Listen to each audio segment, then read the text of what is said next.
These strange blocks were first seen in a vision by the most remarkable mystic of all time, Edgar Cayce. Edgar Cayce was known as the Sleeping Prophet. Hundreds of astonishingly accurate predictions are cataloged in the archives of the foundation which bears his name. In 1939, Edgar Cayce predicted the end of World War II and his own death. Both events, he said, would take place in 1945. He was right. He foresaw the freedom of India from England, the death of John Kennedy, and a number of geological changes that are still to take place. Edgar Cayce's most remarkable prophecy, however, concerns a lost kingdom. Geological upheavals, he said, would bring about the rediscovery of Atlantis. Cayce saw Atlantis breaking up into 5 islands. The largest he called Poseidia. And Poseidia will be among the first portions of Atlantis to rise again, expected in 68 or 69. That prediction was made in 1940. In 1967, a pilot flying over the Bahamas sighted a rectangular structure beneath the crystal clear waters. It was precisely where Cayce had said Atlantis would be, under the slime of ages of seawater, near what is known as Bimini, off the coast of Florida. And here they lie, huge white blocks chiseled with incredible precision and covering a large area of ocean bottom. No one knows how they got here 35 feet beneath the sea off the coast of Bimini. But here they are found. 2 possible explanations exist. 1, the stones are the remains of a network of paved roads. 2, they are the tops of huge stone walls that once enclosed the palaces of Atlantis.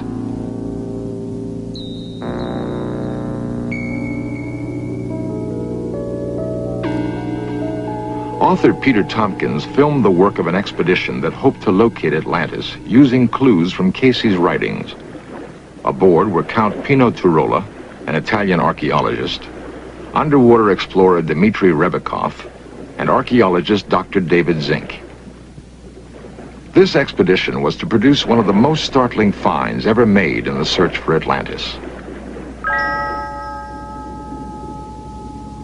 Beyond the giant blocks, the divers discovered the remains of several ships. One had gone down in the year 1830. Beneath it lay the fragments of still another ship, one that had sailed the seas more than 3,000 years ago. Not a ship of Atlantis, certainly, but according to Yale's Dr. J. Manson Ballantyne, a voyager from Phoenicia. The Phoenicians were the greatest sea traders of ancient times. Their ships called at every port in the known world. Could it be that Phoenician traders came more than 5,000 miles from the site of classical Mediterranean civilization to deal with a rich and fabled kingdom?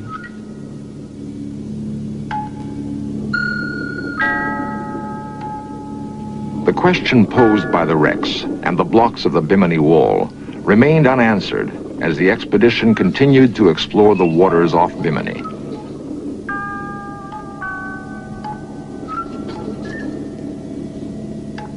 South of the wall, Pino Turola, a leading underwater explorer, discovered 4 marble columns.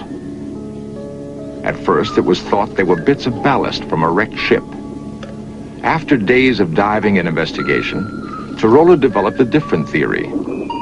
He believes that the columns could be 12,000 years old, actual relics of a center constructed in stone and marble. There are more tests to be made. Geologic dating of these and the expedition's other finds could confirm the explorers' theory that here is Atlantis. Here is the fabled world.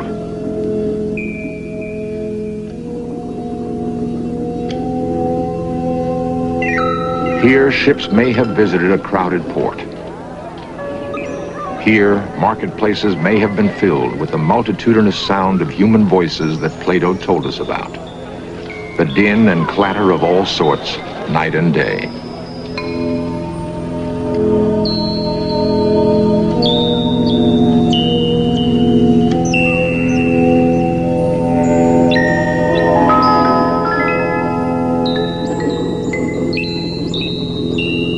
The broken columns may be all that remains of an entire civilization blasted apart by an incredible explosion.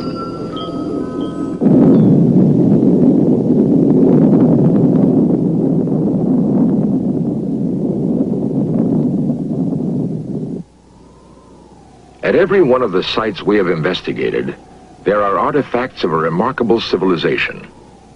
But nowhere can we find the remains of the people who once lived in Atlantis.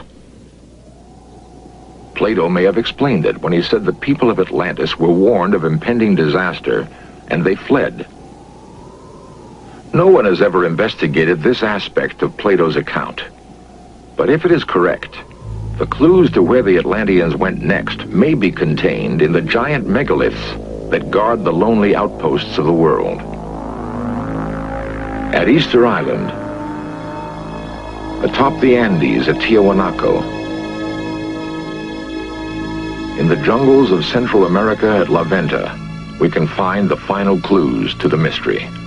These monoliths may tell us where the refugees, the engineers, astronomers, and architects fled, carrying the technology and culture of Atlantis. If so, we can begin to understand why the great cultures of the past bear such striking similarities. Egypt, one of the greatest of ancient civilizations, is symbolized by its pyramids. So too does the pyramid mark the ruins of this highly advanced Mayan society. There are other similarities. The Egyptian temple of Amen-Ra at Karnak is aligned with the sun. Only at the time of the summer solstice, the sun strikes the central chamber of the temple, known to the ancient Egyptians as the high room of the sun. 8,000 miles away, in the remote peaks of the Andes, the Inca marked the seasonal solstices with this monument. Using almost the same words as the Egyptians, they called it the hitching post of the sun. Perhaps the most remarkable record of the exodus from Atlantis is preserved in the 1,500-year-old pottery of a Peruvian tribe called the Mochica. In their vases and utensils, they depicted Orientals and Negroes, Arabs, Indians, Egyptians, and Greeks, people who might have been known to each other in Atlantis.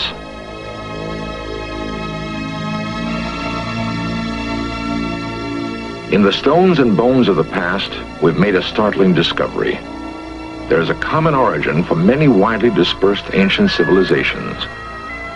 In the tombs of Peru, we see similarities with other cultures, with the Mayans, with the Egyptians.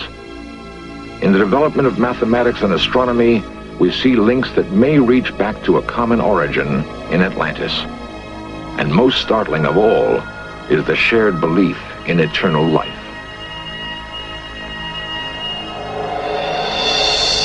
In fragrant linen, buried amidst the treasures of their world, they seek the hereafter, guided by their ancestral traditions.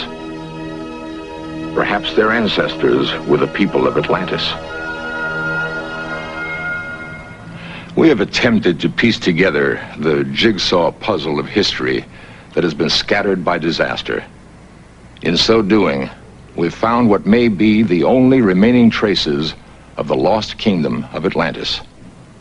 Of one thing we can be certain: the memory of Atlantis is no myth. It is history. The tale of Atlantis was first told by the priests of Egypt to a Greek poet named Solon. They assured him that the original archive containing the tale of Atlantis still existed. That was 3,000 years ago. In one of his last prophecies, Edgar Cayce said that the archives of Atlantis would one day be revealed in Egypt. Soon, a new expedition will begin the re-exploration of the pyramids of Egypt, searching among the hieroglyphs and tomb paintings for the absolute proof that once, back before the beginnings of history, a marvelously advanced civilization of human beings once ruled the earth from an island continent called Atlantis.